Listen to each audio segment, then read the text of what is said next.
Captain Jake Morrison stood on the bridge of his ship and watched the stars through the main window. The New Horizon had been traveling for 3 months now, and they were getting close to their target system. His crew was excited about what they might find there. Lisa Park was in the engine room, making sure everything worked perfectly. She was the best engineer Jake had ever seen. She could fix anything and make it work better than before. Peter Grant was in his lab studying the data they had collected so far. He loved finding new things and new life forms. The man could spend days looking at a single sample and still find something interesting about it. Jake knew that the Galactic Council would not be happy about this mission. They never liked it when humans went exploring without asking permission first. The Council had rules about everything. They had rules about where ships could go and what they could study. They had rules about talking to new species and sharing technology. Jake thought most of these rules were stupid, but he had to follow them if he wanted to keep his license to fly in space. The Council was made up of 12 different alien species. They had been running things in the galaxy for thousands of years, before humans even discovered fire. They liked everything to be neat and organized. They did not like surprises. They especially did not like humans, because humans were always full of surprises. Other species would develop slowly over many centuries. They would learn one thing at a time and ask the Council for permission before trying anything new. Humans were different. They learned fast, and they shared everything they learned with anyone who wanted to know.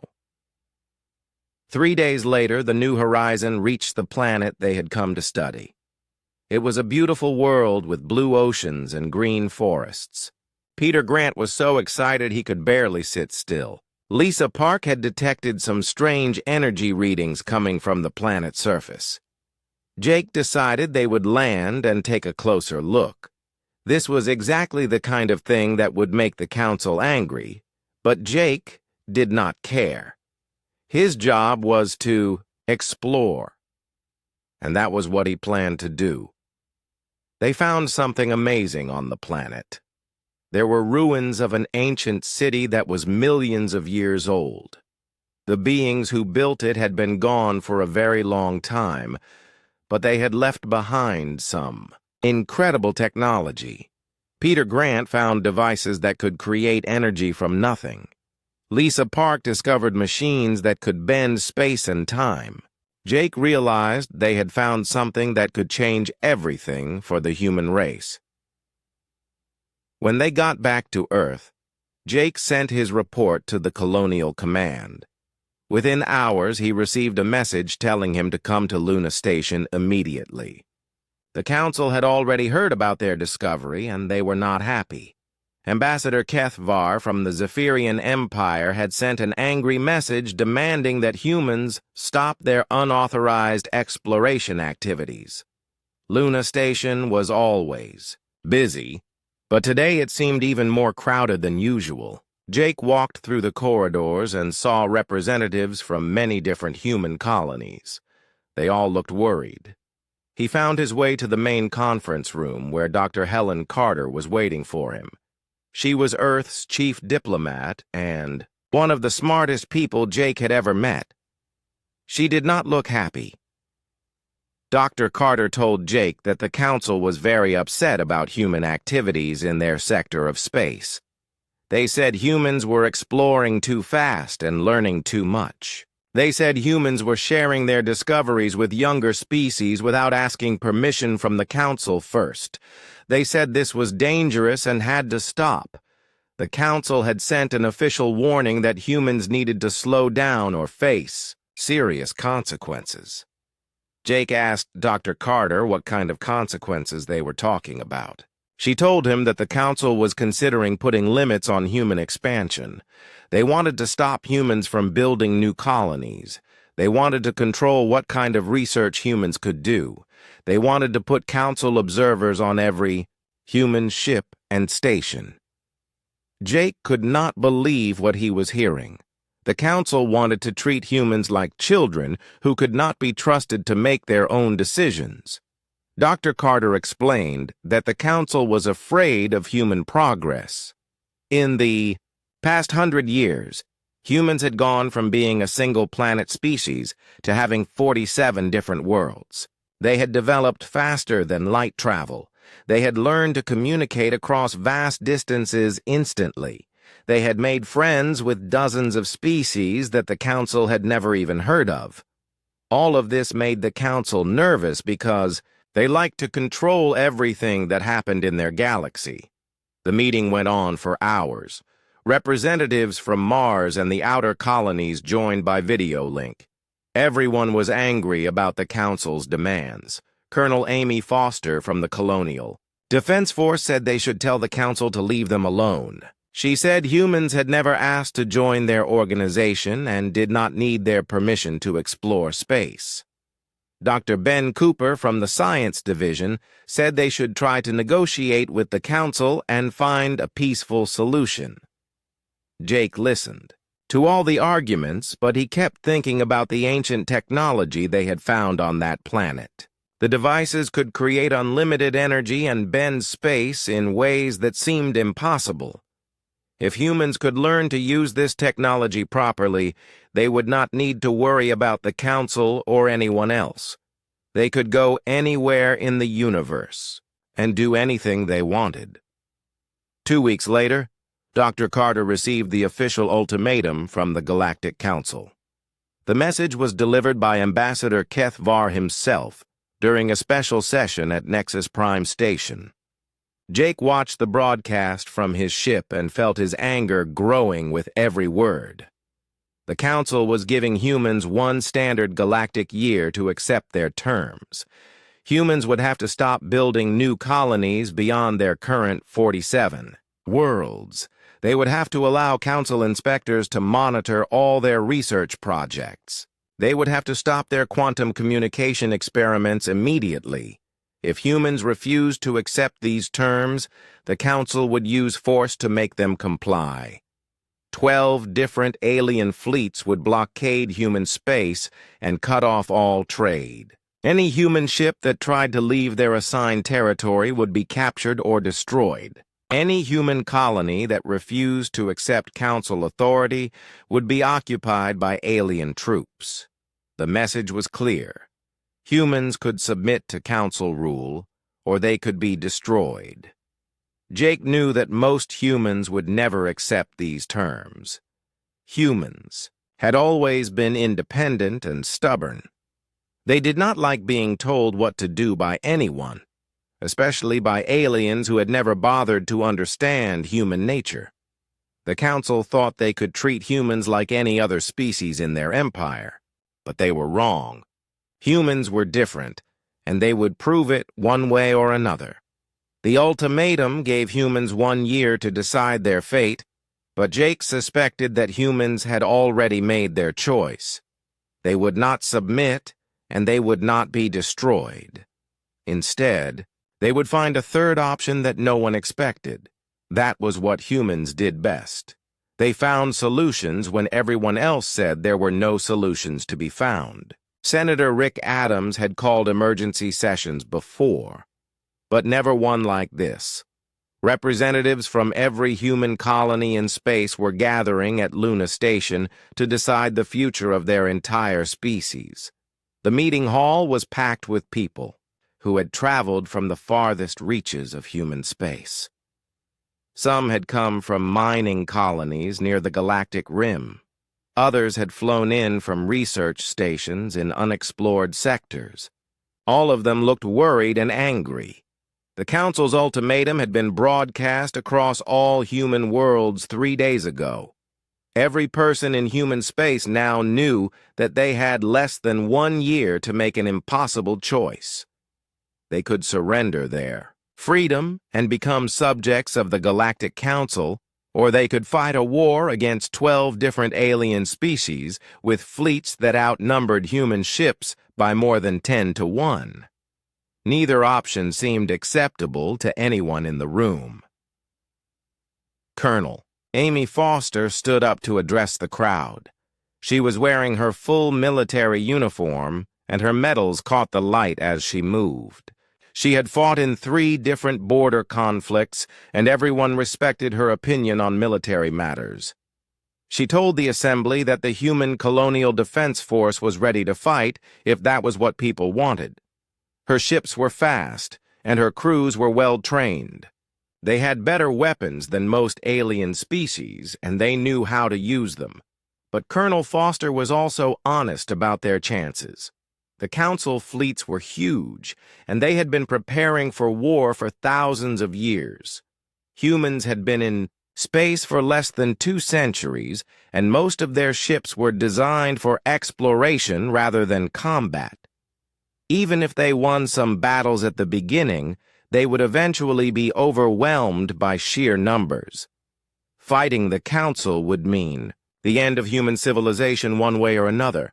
Dr. Ben Cooper spoke next. He was a tall, thin man with gray hair who had spent his whole life studying alien cultures. He believed that humans could find a diplomatic solution if they were patient and clever. The Council was afraid of human expansion, but maybe they could work out some kind of compromise. Humans could agree to slow down their colonization efforts in exchange for keeping their independence. They could share some of their technology with the Council in return for being left alone. Several representatives from the outer colonies stood up to argue with Dr. Cooper. They said the Council had already made their position clear. There would be no compromise and no negotiation. The Council wanted complete control over human activities, and they would not accept anything less. Trying to bargain with them would just waste time that humans did not have. The debate went on for hours, while Senator Adams tried to keep everyone calm. People were scared and angry, and they did not know what to do. Some wanted to fight. Others wanted to surrender. A few suggested that humans should just abandon their colonies and go back to Earth, where they would be safe. But most people knew that going backwards was not really an option. Humans had spread across the galaxy because they needed room to grow and explore. Trapping them on one planet would be like putting them in a cage. Dr. Sarah Kim had been sitting quietly in the back of the room during most of the debate. She was a small woman with dark hair who worked for the Advanced Research Division. Most people in the room did not know her name, but she was one of the smartest scientists in human space. She had been working on quantum physics problems that most people could not even understand. When she finally stood up to speak, everyone listened carefully. Dr. Kim told the assembly about Project Exodus. It was a research program that she had been running in secret for the past 2 years.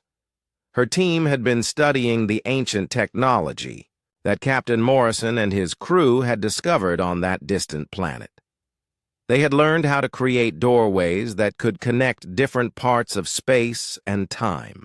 With enough power and the right equipment, they could move entire populations to places that no one had ever seen before.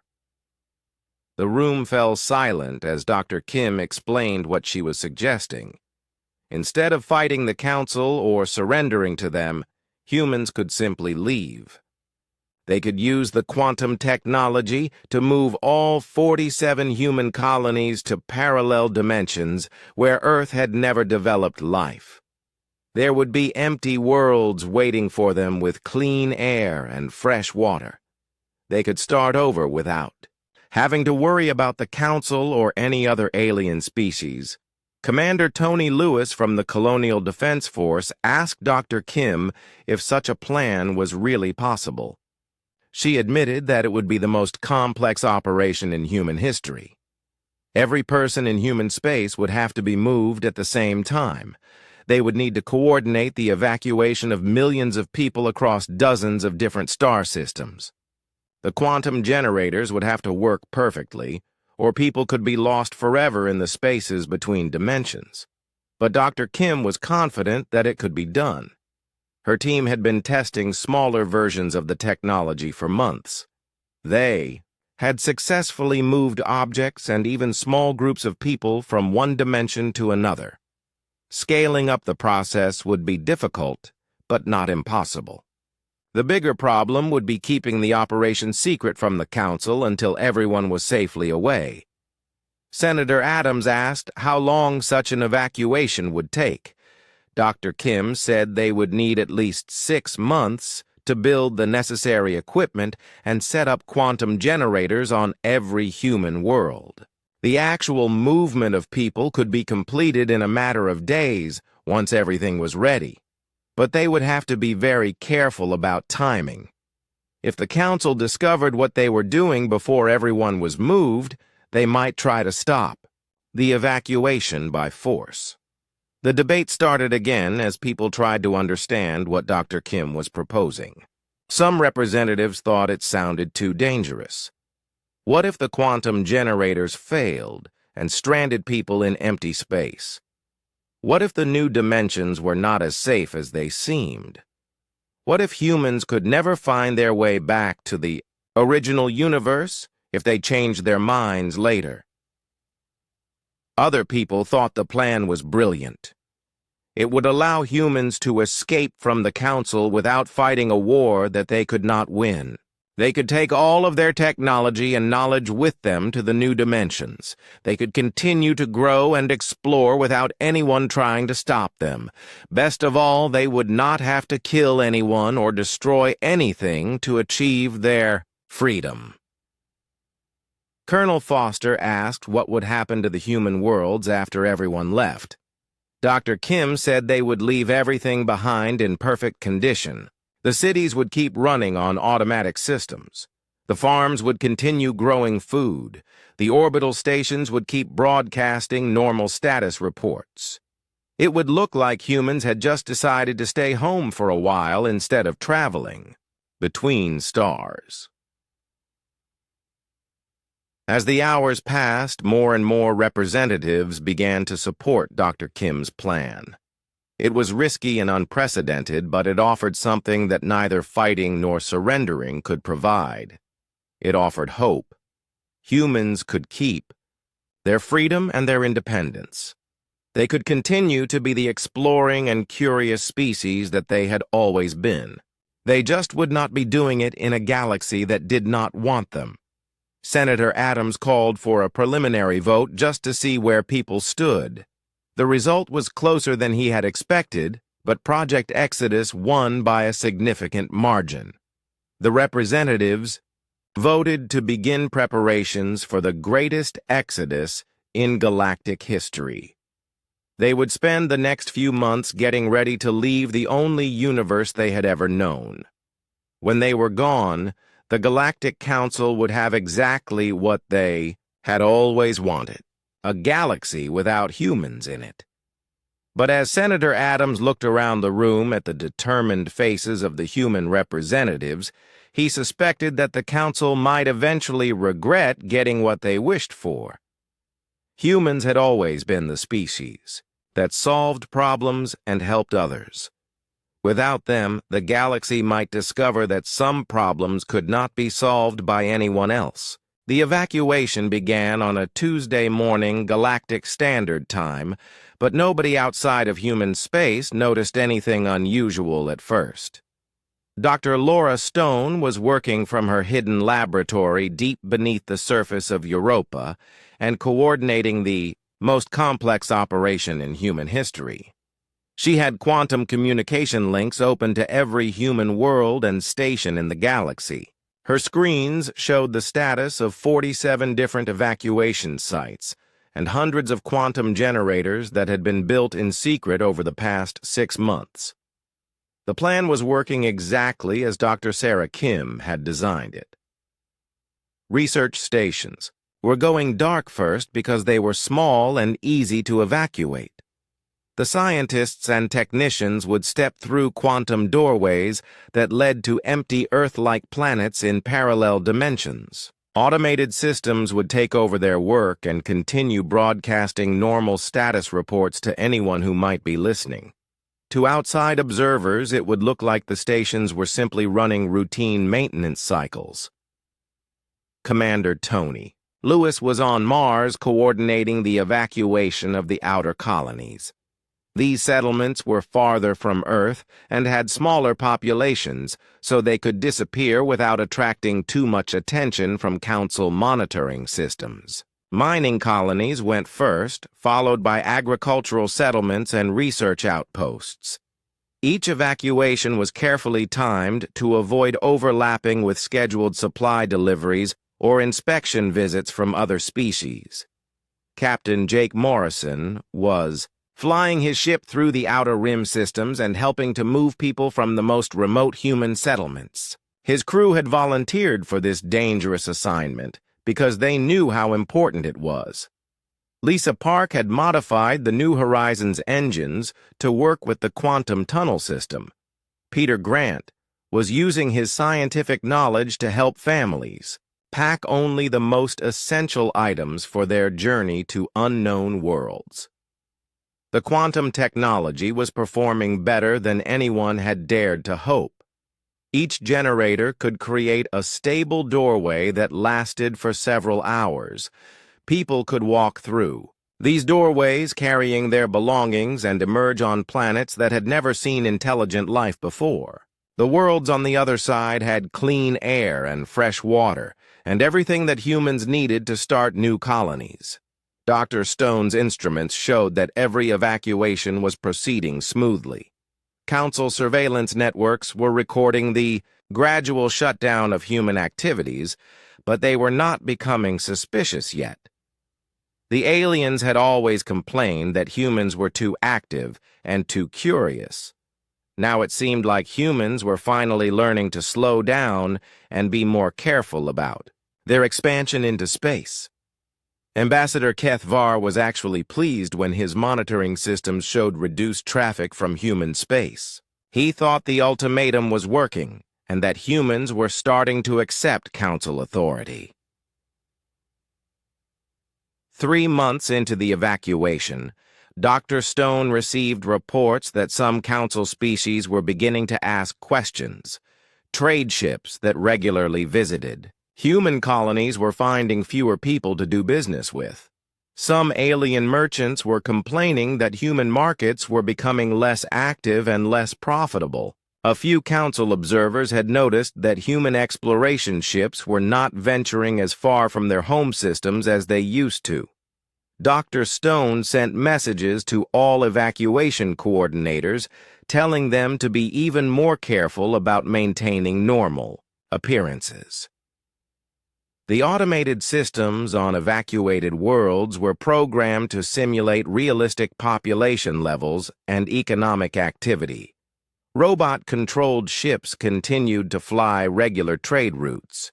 Computer-generated messages were sent to alien business partners explaining temporary delays or scheduling changes. Everything was designed to make it look like humans were still present and active, even though most of them were already gone. The evacuation of Earth itself was the most challenging part of the entire operation. The planet had a population of 8 billion people, and they all had to be moved without anyone outside the solar system noticing what was happening. Dr. Stone had divided the planet into thousands of small evacuation zones. Each zone had its own quantum generator hidden in underground bunkers or abandoned buildings. People were moved in small groups over a period of several weeks to avoid creating obvious patterns that Council surveillance might detect. Captain Steve Parker was in charge of the final phase of Project Exodus. His merchant vessel was one of the last human ships still operating in normal space, and his job was to make sure that no traces of the evacuation were left behind.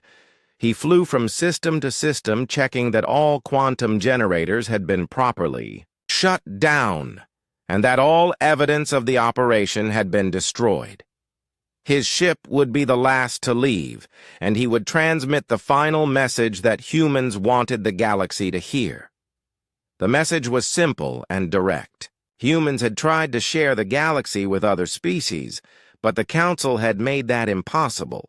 Rather than fight a war that would hurt innocent people or surrender their freedom to alien control, humans had chosen a third option. They were leaving to find new homes where they could continue to grow and explore without interference.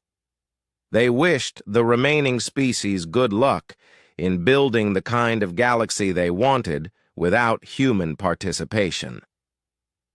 Captain Parker transmitted this message from the edge of human space and then activated his ship's quantum drive. The New Horizon disappeared into a fold in space-time and emerged in a dimension where Earth was blue and green and empty of intelligent life. Behind him, the 47 human worlds continued their automated existence. Cities kept their lights on and their environmental systems running.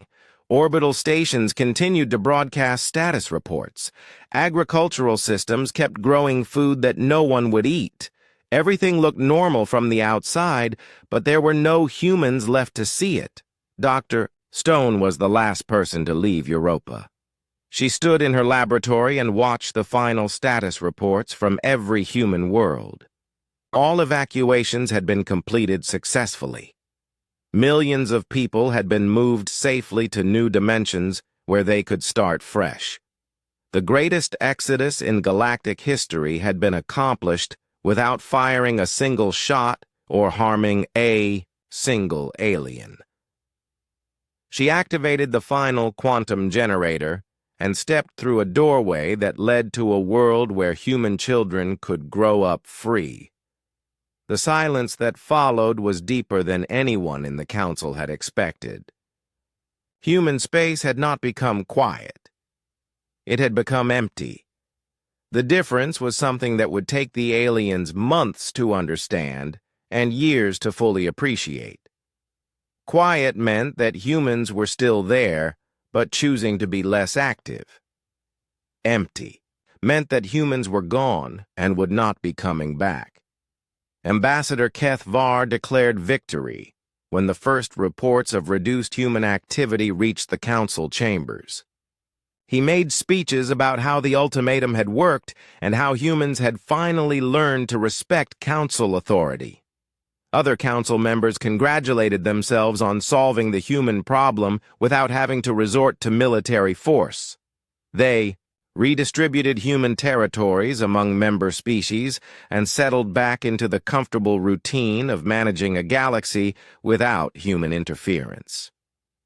But some of the older and wiser council members were beginning to feel uneasy about their victory. They remembered what the galaxy had been like before humans arrived, and they were not sure they wanted to go back to those days. Humans had been troublesome, but they had also been useful. They had solved problems that other species could not solve. They had connected distant parts of the galaxy through trade and communication. They had discovered new worlds and new species that enriched everyone's understanding of the universe. Now the humans were gone, and the galaxy would have to learn how to function without them. The council members who had voted for the ultimatum were confident that this would not be difficult. Other species had been managing galactic affairs for thousands of years before humans ever left their home planet. Surely they could continue to do so now that the humans were no longer causing problems. They were about to discover how wrong they were. 5 years had passed since humanity disappeared, and the galaxy was starting to realize that something was seriously wrong. The first signs were small things that most people ignored at first. Trade routes that had been profitable for decades suddenly became unprofitable. Scientific conferences that used to attract researchers from across the galaxy now struggled to fill their meeting halls. Diplomatic missions that had once been routine were now failing because nobody could agree on how to solve simple problems. Lieutenant Commander Grace Williams had been a human officer stationed on Deep Space 7 before the evacuation. The aliens, who took over the station, found her computer files intact and started reading through her reports about first contact with new species.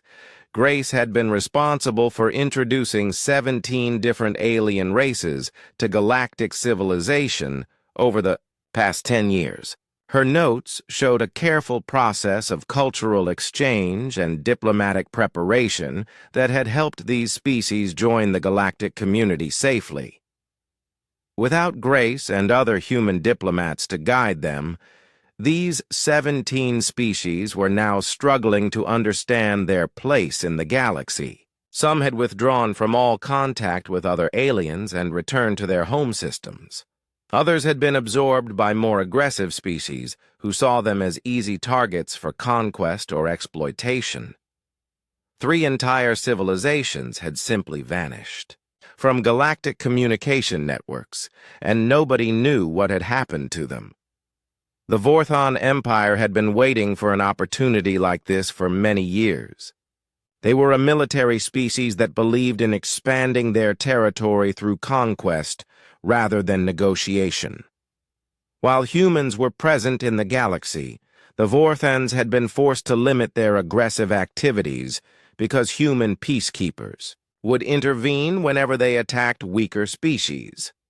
Now that the humans were gone, the Vorthons launched campaigns against 6 different star systems that had previously enjoyed human protection. The Council tried to stop the Vorthon expansion, but their own military forces were designed for defense rather than intervention. Most Council species had not fought real wars for centuries, because humans had usually managed to solve conflicts through diplomacy before they escalated to violence. Without human mediation skills, the Council found themselves helpless to prevent the systematic conquest of entire civilizations.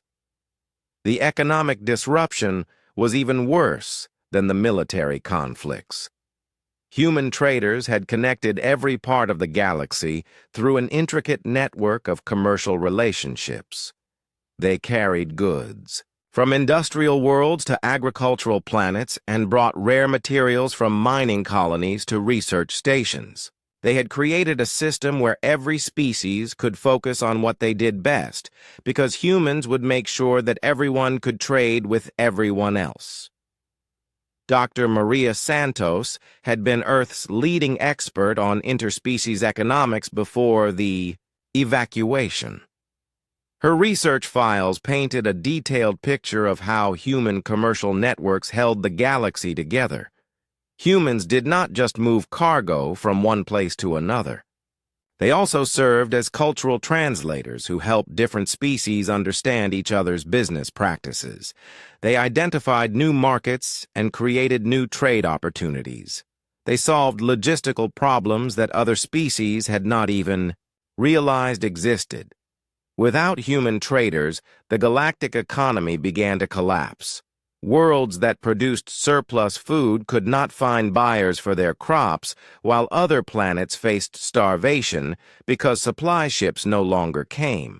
Industrial centers ran out of raw materials, while mining colonies accumulated huge stockpiles of metals and minerals that nobody wanted to buy. The elegant economic system that had supported billions of people across thousands of worlds was falling apart. The Council called emergency sessions to address the growing crisis, but their solutions only made problems worse. They tried to create new trade networks using their own species, but none of them had the human talent for understanding what different aliens needed and wanted. They attempted to establish new diplomatic protocols for resolving conflicts, but without human translators and mediators, most negotiations ended in confusion and anger. Ambassador Kethvar found himself working 18-hour days trying to manage crises that erupted faster than he could respond to them. Wars were breaking out in sectors that had been peaceful for centuries. Economic systems were collapsing even in areas that had seemed stable and prosperous. New species that should have been welcomed into galactic civilization were being ignored or exploited because nobody had the time or knowledge to help them integrate properly. The worst part was that many of these problems had simple solutions that humans would have implemented easily. When the Cordon species discovered that their solar system was going to be destroyed by an expanding star, humans would have organized an evacuation effort and found new homes for millions of refugees.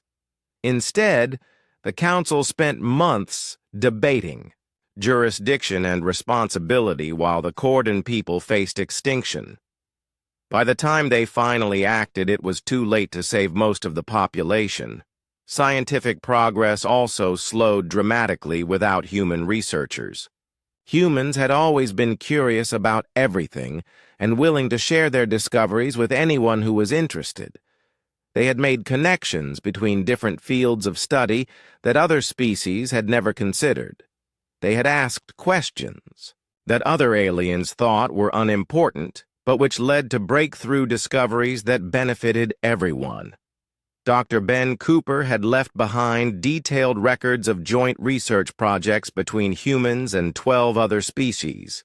These collaborations had produced advances in medicine, energy production, space travel, and communication technology. Without human participation, the alien scientists found that their research programs were stagnating. They could continue to work on problems that humans had already identified, but they could not generate new ideas or find new directions for investigation. The Council tried to recruit scientists from member species to replace the humans, but they discovered that human scientific methods were unique and difficult to replicate. Humans combined creativity with systematic analysis in ways that other species found hard to understand. They were willing to pursue research directions that seemed impossible or impractical because they believed that even failed experiments could teach valuable lessons. Cultural exchange also suffered without human participation. Humans had served as bridges between species that were too different to communicate effectively with each other. They had translated not just languages, but entire ways of thinking about the universe. They had helped alien species understand and appreciate each other's art, music, literature, and philosophy. Without human cultural ambassadors, the galaxy began to fragment into isolated groups that had little contact with each other. The most disturbing discovery came from the outer rim monitoring stations that humans had established to watch for threats from beyond the galaxy. These automated systems had been recording data for decades about something vast and dangerous approaching from intergalactic space. The human deep space sensors had detected massive ships or structures moving toward the galaxy at incredible speeds. Human analysts had been tracking this threat and developing defensive strategies.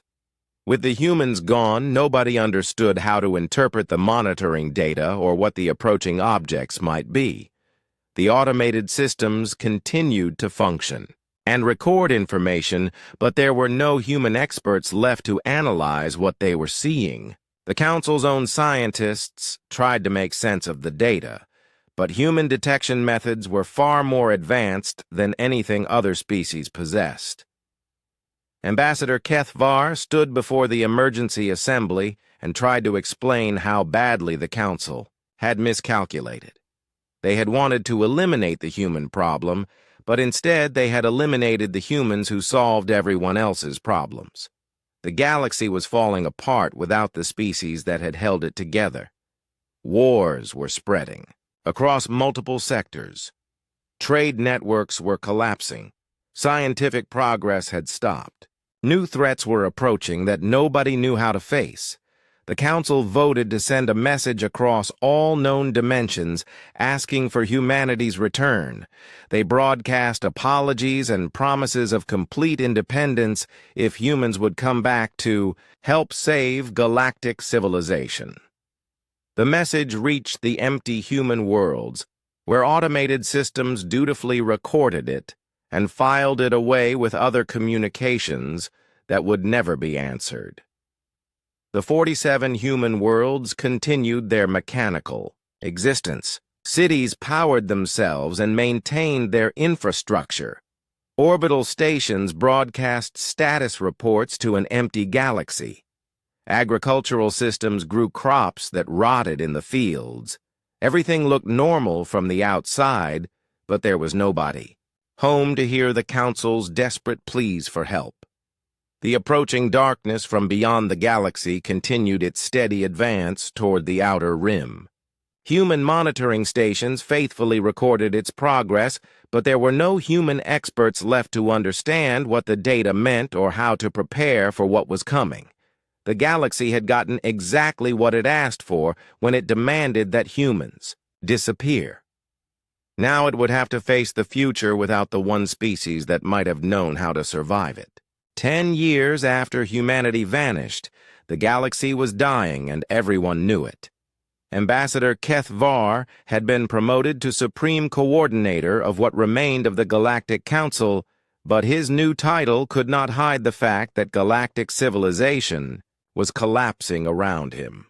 The great station Nexus Prime showed scars from multiple attacks by rogue factions that had emerged in the power vacuum left by humanity's absence. Half the lights in the station corridors no longer worked and repair. Crews could not keep up with the constant damage. The numbers told a story of systematic decline that got worse every month. 37 worlds had been completely lost to warfare or simply abandoned by their populations. Interspecies trade had dropped to less than 20% of pre-human levels and was still falling. Technological advancement had not just stopped, but was actually going backwards as societies forgot knowledge they could no longer maintain without human help. The carefully constructed network of galactic civilization was unraveling faster than anyone had thought possible. Supreme Coordinator HFY War stood before the emergency assembly in the damaged council chamber and tried to maintain his dignity, while delivering the worst news in galactic history. The Vorthan Empire had conquered 12 more star systems in the past year and showed no signs of slowing their expansion. 3 more species had gone completely silent and disappeared from all communication networks. The economic collapse had reached the point where even core worlds were experiencing shortages of basic necessities. But the most terrifying news came from the automated monitoring stations that humans had left behind on the galactic rim. The approaching threat from intergalactic space was now close enough that even primitive council sensors could detect it. The objects were massive beyond anything in recorded galactic history. They moved in perfect formation and seemed to be heading directly toward the most populated sectors of the galaxy. Worst of all, they were accelerating as they approached as if they knew exactly where they wanted to go. The Council's best scientists had been studying the human monitoring data for years, but they still could not understand what they were looking at. Human detection technology was generations ahead of anything other species possessed. The sensors could identify energy signatures and structural compositions that Council instruments could not even detect. Without human experts to interpret, the data the Council was essentially blind to the nature of the approaching threat. Dr. Martin Ross had been a human scientist working on defense projects before the evacuation. His abandoned research files describe something called the Harvest Fleet that traveled between galaxies, consuming all intelligent life in its path. According to Dr. Ross's calculations, this fleet visited each galaxy approximately every 50,000 years. Humanity had been tracking its approach for decades and developing countermeasures that might allow galactic civilization to survive the encounter. The research files described weapons and defensive systems that used technologies the Council had never seen before. Humans had been working on quantum disruption fields that could stop the Harvest ships. They had designed evacuation protocols that could move entire populations to safety in parallel dimensions. They had even been developing communication methods that might allow negotiation with the alien intelligence that controlled the fleet. All of this research had disappeared with humanity. The quantum generators that could have saved billions of lives were gone. The weapons that might have stopped the Harvest fleet were never built. The defensive strategies that human military experts had developed were locked away in dimensions that nobody else could reach. The galaxy faced its greatest threat in 50,000 years, with none of the tools that might have allowed survival. Captain Roy Thompson had been the last human to send a message from normal space before Project Exodus was completed. His final transmission was recorded by Council monitoring stations and now played on repeat in emergency sessions as a reminder of what had been lost. Captain Thompson had tried to warn the Council about the approaching danger. He had offered to share human research and defensive technologies. He had begged the alien leaders to reconsider their ultimatum before it was too late. The Council had dismissed Captain Thompson's warnings as human fear, mongering designed to avoid accepting Council authority. They had refused to listen to his offers of cooperation. They had ignored his pleas for unity in the face of an external threat. Now his words haunted every Council session as the reality of the approaching Harvest fleet became undeniable. Supreme. Coordinator Kethvar authorized the final desperate attempt to contact humanity. The Council broadcast a message across all known dimensions, using every communication method they possessed. They admitted their mistakes and begged for forgiveness. They offered humanity complete independence and unlimited expansion rights. They promised to dissolve the Council itself if humans would return to help save galactic civilization from the approaching threat. The message reached the 47 empty human worlds, where automated systems recorded it and filed it with thousands of other unanswered communications. The human cities continued their mechanical existence, but there was nobody left to hear the Council's desperate appeals. The quantum doorways that had allowed humanity's exodus had been designed to work in only one direction. Even if humans wanted to return, they might not be able to find their way back to the original universe. Some Council members suggested that they should try to follow humanity into the parallel dimensions, but their technology was not advanced enough to create stable quantum tunnels. A few desperate attempts were made to activate abandoned human equipment, but without proper understanding of the technology, these efforts only resulted in explosions that killed the researchers involved. The gateway to humanity's new home remained permanently closed. The Harvest fleet continued its approach toward the outer rim of the galaxy.